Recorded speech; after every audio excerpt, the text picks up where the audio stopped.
सागर जिले की शाहपुर में बीते साल अगस्त में 8 बच्चों की मौत व स्वास्थ्य केंद्र डॉक्टरों के नहीं मिलने पर अफसरों ने कार्रवाई की थी, लेकिन सुधार नहीं हुआ। यहां अक्सर डॉक्टर व अन्य स्टाफ गायब रहता है। इसकी पुष्टि स्वास्थ्य विभाग के अफसरों के निरीक्षण में हुई, लेकिन सख्ती से कार्रवाई नहीं होने के कारण यहां के लोगों को इलाज नहीं मिल रहा।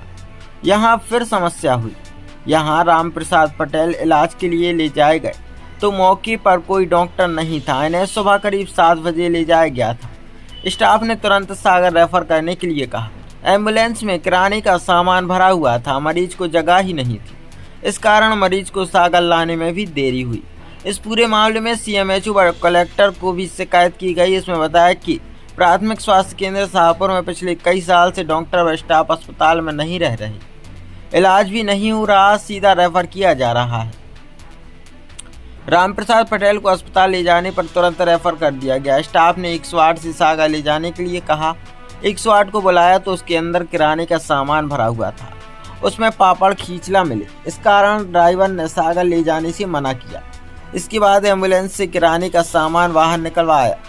इसमें देर तक मरीज को सागर नहीं ले जाया जा सका। अस्पताल में 29 अप्रैल सुबह 9 बजे से 30 अप्रैल सुबह 9 बजे तक सुरेंद्र बिश्नोई की ड्यूटी थी। इसके बाद 30 अप्रैल को सुबह 9 बजे से अगले दिन सुबह 9 बजे तक प्रशांत गंगवार की ड्यूटी थी। यह दोनों डॉक्टर अस्पताल में नहीं मिले। वकील जगमोहन सिंह ने बताया कि यहाँ बीते कई साल से स्थिति खराब है, डॉक्टर व स्टाफ नहीं रहता। इसकी शिकायत भी हुई, लेकिन सुधार नहीं हुआ। दीवार गिरने से हुए हादसे पर भी अस्पताल में डॉक्टर व स्टाफ नहीं मिला था। इस कारण जिन बच्चों को बचाया जा सकता था, उनकी भी मौत हो गई थी। अफसरों को सूचना दे दी। अब भी यदि हालात नहीं सुधरे तो आंदोलन करेंगे। जी, ये जो भाई साहब आपकी अस्पताल है साहेबपुर, जी जी। यहाँ क्या सुविधाएं मिल रही हैं आप लोग को? अरे भैया, कुछ सुविधाएं नहीं मिल रही। सुविधाओं के नाम पे तो फिर धंधे हो रहे हैं। एम्बुलेंस में पापड़ पकड़े जा रहे हैं और कोई न डॉक्टर आता है ना नर्स आती है। रात में कई मरीज, यहाँ तो मरीज आया और तुरंत उसको रेफर कर दिया, उसको देखे बगैर, क्योंकि यहाँ कोई है ही नहीं है। ये कब से परेशानी बनी है? अरे हम तो जब से देख रहे, जब से बनी है। कबू सुधारवे को नाम ही नहीं ले रहे। अब 9 बच्चा मर गए थे। 10 साल से ज़्यादा समस्या है। हाँ, 10 साल से तो ज़्यादा समस्या है। अब 9 बच्चा मर गए थे, एक के बावजूद भी कोनो प्रशासन को फर्क नहीं पड़ू। कहाँ पर शिकायत की है आप लोगों ने? हमारे तो कल शिकायत करी है, कलेक्टर साहब से शिकायत करी इस बात की। अपना शुभ नाम क्या लिखते हैं? नारायण साहब। यहाँ जो आप रात में अस्पताल आए थे, क्या समस्या हुई है? समस्या ये सर के अपन यहाँ आए थे रात में 8:30 बजे करीब, तो सर यहाँ कोई नहीं था, ना सिस्टर ना कुछ। सिस्टर तब आई जब यहाँ मरीज पड़ा था, मैं लेके आया अस्पताल से, तब यहाँ पड़ा था, खून गिर रहा था। तो कोई ना पट्टी करने वाला था, ना कोई दवा देने वाला था। यहाँ सब ताला डला था। अब चौकीदार है तो वो अकेला क्या करे बेचारा, वो अपनी चौकीदारी का मजबूर है। मरीज का क्या नाम था आपके? रामचरण, कहाँ से आए थे? साहेबपुर से, वार्ड नंबर 5। फिर आप कहाँ ले गए थे मरीज? सागर लेकर रेफर किया। सिस्टर ने फिर पर्ची बनाई, तो ये सिस्टर बहुत जमाने लगी कि ऐसा वैसा, भाई पर्ची बना दो, ये करा दो, वो करा दो। तो मैंने बोला पर्ची बना दो। फिर गाड़ी वाले को आया 108 वाले, तो 108 वाले बोल रहे थे कि वो बंडा में है, कहीं सागा से, कहीं टाइम लगेगा ऐसा। तब तक खून गिरने लगा, तो मैं अपनी भाई प्राइवेट गाड़ी लेके चला गया। यहाँ कोई एम्बुलेंस नहीं थी उस कोई समय? नहीं थी। वैसे 3-3 गाड़ी दिख रही है अभी आपको, लेकिन रात के समय में एक भी नहीं था, कुछ भी नहीं मिला। वकील साहब, ये एक मामला आया है, एम्बुलेंस जो 108 थी उसमें कुछ किराने का सामान और पापड़ वगैरह पाए गए हैं, क्या कहेंगे? आप लोग ने इसका विरोध भी किया है। जी, कल सुबह 7-8 बजे के आसपास की बात है। हमारे मित्र है कि मनीष पटेल जी, उनके मामा यहाँ शादी में आए हुए थे।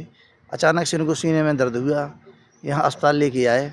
तो पहली बात तो यह है कि अस्पताल में कोई डॉक्टर मौजूद था नहीं, केवल एक नर्स थी।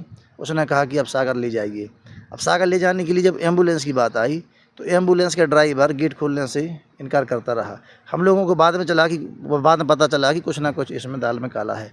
जब गेट खोल के देखा तो उसमें छल्लियाँ पड़ी थीं, परचून, पापड़ और बहुत सारी सामग्री थी उसमें। तो हम लोगों ने गुस्से में 3-4 बोरी तो निकाल के बाहर फेंक दिया, उसकी भी वीडियो है। फिर मरीज के लिए अंदर शिफ्ट किया और बड़ी मशक्क़त के बाद वो गाड़ी यहाँ से वो निकली। इस दौरान करीबन 1-1.5 घंटे का समय लग गया। अब अटैक के मरीज के लिए 1-1.5 घंटे का समय काफ़ी समय होता है। दूसरी बात यह है कि जब हम लोगों ने कहा कि आप रोस्टर दिखाइए, उस रजिस्टर में प्रशांत गंगवार डॉक्टर साहब की ड्यूटी थी, वो यहाँ पर मौके पर मौजूद नहीं थे। फिर हम लोगों ने ज्ञापन तैयार करके CMHO एवं कलेक्टर सागर को इस आशय का दिया है कि पिछले कई वर्षों से प्राथमिक स्वास्थ्य केंद्र की अव्यवस्थाओं के खिलाफ हम लोग लड़ते रहे हैं, वही आलम कल था। और विगत दिनों आपको जानकारी हो गई कि 9 बच्चों की मौत हुई, जिसमें 3 बच्चा ऐसे थे कि 3 बच्चों की जान प्राथमिक इलाज यदि उनको मिल जाता तो उनकी जान बचाई जा सकती थी, जिस पे प्रधानमंत्री, राष्ट्रपति सहित प्रदेश के तमाम संवैधानिक पद पर बैठे हुए लोगों ने इस पर कड़ी आपत्ति जताई, ट्वीट किए। इसके बाद भी हमारा जिला प्रशासन कुंभकर्ण की नींद सो रहा है। ये बड़ी दुर्भाग्य की बात है। कल इस आशय का पुनः ज्ञापन दिया है कलेक्टर और CMHO के नाम यहाँ मौजूद कर्मचारी के लिए। अब देखते हैं क्या होता है। भाई साहब, क्या नाम है आपका? नरभा सिंह लोधी। आपकी ये जो अस्पताल है, शासकीय सेवा है जो दी जाती हैं आप लोग को, यहाँ क्या सुविधाएं हैं और क्या परेशानियां हैं? सर यहाँ तो ये है कि रात में अपन आओ तो यहाँ कुछ नहीं मिलता है, ताला लटका है, कोई भी नहीं मिलता है। यहाँ तो एक चौकीदार बैठता है, वो कहता है सागर जाइए आप, यहाँ कुछ नहीं होता। ये जैसा हम देख रहे हैं आपके पीछे के ये हेडक्वार्टर्स जो बनाए गए हैं डॉक्टरों को, क्या यहाँ डॉक्टर उपलब्ध रहते हैं रात में? नहीं रहते हैं सर, यहाँ रुकते नहीं है नहीं डॉक्टर? रुकते हैं सर। लगभग में यहाँ कितने डॉक्टर आती है? यहाँ कम से कम 10 डॉक्टर हैं सर, जिसमें कोई नहीं रहता है। यहाँ आज के 15 साल पहले यहाँ 2-3 डॉक्टर रहते थे सर। उसके बाद में जब से 15 साल से तो इतनी खतरनाक व्यवस्था बिगड़ गई यहाँ की, यहाँ कुछ नहीं होता। यहाँ अगर हम जनसंख्या की बात करें तो लगभग में ये आपका जो साहेबपुर कस्बा है, कितनी जनसंख्या है? अकेले साहेबपुर की है सर 24,000 के लगभग। बाकी इसमें कितने गांव जुड़े हैं? सिर्फ साहेबपुर है, नगर पंचायत साहेबपुर, इसके अलग 50 गाँव जुड़े हैं सर।